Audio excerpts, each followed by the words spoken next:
વડોદરાના હરની બોટકાંડની જે ઘટના બની હતી તેમાં બાળકો સહિત શિક્ષકોના દુઃખદ મૃત્યુ થયા હતા, જે બાદ દરેક સમુદાય જનતા દ્વારા શ્રદ્ધાંજલિ, ખીરાજે અકીદત જેવા પ્રોગ્રામ કરી દિલથી લોકો દુઆ પ્રાર્થના કરતા જોવા મળે છે। ત્યારે તાંદલજા જાગૃતિ નાગરિક ગ્રુપ અને મીડિયા મિત્રો દ્વારા ખીરાજે અકીદત અને શ્રદ્ધાંજલિ કાર્યક્રમ કરવામાં આવ્યો હતો। સાથે વાસના રાણેશ્વર સર્કલથી પત્રકાર 4 રસ્તા સુધી હિન્દુ મુસ્લિમ સાથે મળી મૌન કેન્ડલ માર્ચ કરવામાં આવી હતી। કેન્ડલ માર્ચમાં જે બાળકો હોમાયા તેમાંની એક બાળકી આયાત મંસૂરીના પિતા અલ્તાફ મંસૂરી અને વડોદરા હરની પોલીસના 2 જાબાઝ જવાનના હાથે કેન્ડલ સળગાવી કેન્ડલ માર્ચ યોજવામાં આવી હતી। જાબાઝ પોલીસ જવાન જેમને હરની તળાવનો પહેલો PCR કોલ મળતા તળાવ ખાતે પહોંચી પોતાના જીવના જોખમે તળાવમાં કૂદીને 3 જેટલા બાળકો અને 2 શિક્ષકોના જીવ બચાવ્યા હતા। તેમને તાંદલજા વિસ્તારના આગેવાનો દ્વારા ફુલહાર કરી સાલ ઓઢાવી સન્માન કરવામાં આવ્યું હતું। ભીમ આર્મીના આગેવાનો, તાંદલજાના આગેવાનો તથા નાગરિકો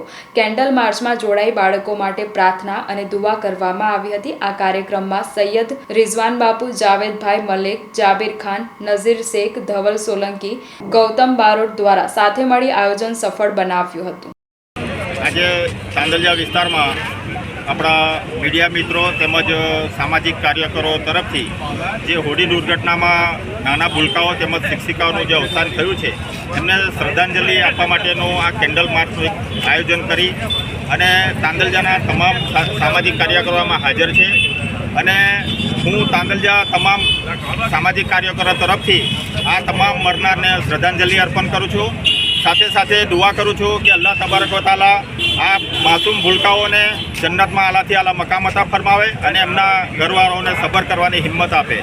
સાથે સાથે આપણા મીડિયાના માધ્યમથી હું સેવા સદનના અધિકારીઓને એક રજૂઆત કરું છું કે અમારા તાંદલજાના તમામ સામાજિક કાર્યકરોને એક વિનંતી છે કે સેવા સદનના જે અધિકારીઓ છે એ તમામ વડોદરામાં જેટલી બી જનતા માટેની જે જગ્યા ફાળવણી કરવામાં આવેલી છે અને ત્યાં જનતા રોજ લાભ લેતી હોય એવી જગ્યાઓ પર ખાસ તકેદારી રાખે કે ફરી આવી કોઈ મોટી દુર્ઘટના ન થાય।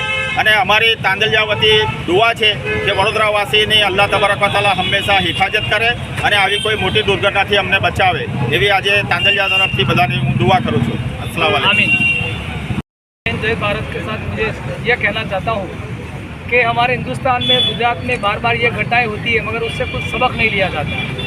हमारे ये मासूम बच्चे जो शहीद हो गए इन्हें सिर्फ शहीदी का मर्तबा नहीं चाहिए, इन्हें शहीदी का हक चाहिए।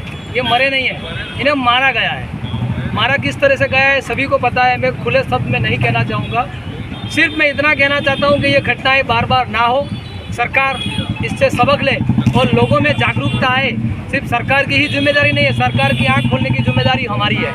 जिस तरह तांदलजा की मीडिया ने आज ये प्रोग्राम रखा, श्रद्धांजलि का प्रोग्राम रखा और लोगों को जागरूक किया, उसी तरह से सारे हिंदुस्तान, सारे भारत और गुजरात वासियों का ये फर्ज बनता है कि हमें जागरूक रहना है और जो ये शहीदी का मर्तबा पाएँ जो बच्चे, इन्हें इनका हक दिलाना है और सरकार को जगाए रखना है। इस घटना को भूलना नहीं है और भूलने देना नहीं है। जय हिंद, जय भारत।